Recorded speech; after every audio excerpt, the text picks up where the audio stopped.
Suivez tous les marchés financiers avec CMC Markets France. Avec CMC Markets, tradez les CFD sur indices, devises, matières premières et actions 24 heures sur 24.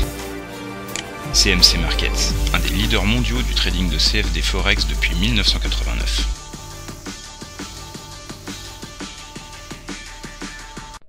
Salut, c'est Trado, voilà une vidéo de mise à jour pour l'or, l'argent et le pétrole. Alors avant que je n'oublie, je tiens à vous informer que malheureusement, demain et après-demain, je pourrai pas assurer les vidéos que j'ai l'habitude d'assumer. Je suis en vacances dans un endroit où tout accès à Internet est impossible. Et bon, j'en suis désolé, ça arrive pas très souvent, mais vous allez, j'en suis sûr, vous en sortir très bien sans moi pendant 2 séances. Voilà. À la séance d'aujourd'hui confirme tout le bien qu'on pense de la tendance en cours. On a inscrit un plus haut, où on est allé chercher 1620. Malheureusement, en cours de séance, on est venu se heurter au pivot là, pardon, au point pivot correspondant ici à R1, et à partir de ce niveau des 1620, donc on a subi une décrue des cours. Ce qui est un petit peu inquiétant, c'est qu'on dessine un harami baissier, puisque vous voyez, le corps de la bougie d'aujourd'hui est complètement avalé par le corps de la bougie précédente. C'est un signal qui doit être confirmé demain par une bougie de baisse. On verra ce que ça signifie.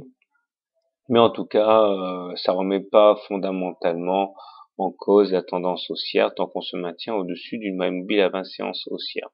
Je considère toujours que dans l'état actuel des choses, on devrait aller tester à terme le haut de la fourchette entre droits. Tendance haussière, mais petite alerte baissière à confirmer demain.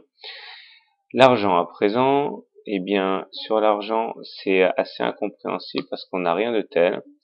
Regardez, on a une bougie verte, une progression de près de 0,8%. Là aussi, on a subi la loi des points pivots, puisqu'on est venu échouer au contact de R2, et il est vrai aidé par la Bollinger supérieure. Et bon, pas d'éléments importants à mettre en exergue. Nous sommes toujours au-dessus d'une M20 haussière, donc on est en tendance haussière sur l'argent. C'est marrant d'ailleurs cette divergence entre or et argent.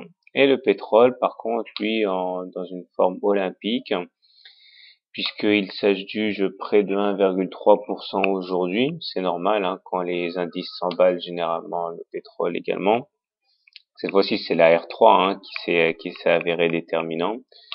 Les éléments en cours ne permettent pas de voir un quelconque affaiblissement de la tendance. Au contraire, on termine au-dessus de la Bollinger supérieure.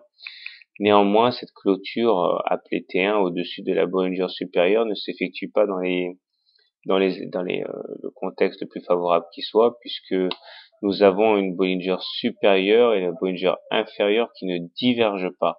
Autrement dit, les probabilités pour que demain on ait une clôture à l'intérieur des Bollinger sont plus importantes que celles qui nous amèneraient à avoir une deuxième clôture en dehors des Bollinger. Donc ça, c'est l'élément un petit peu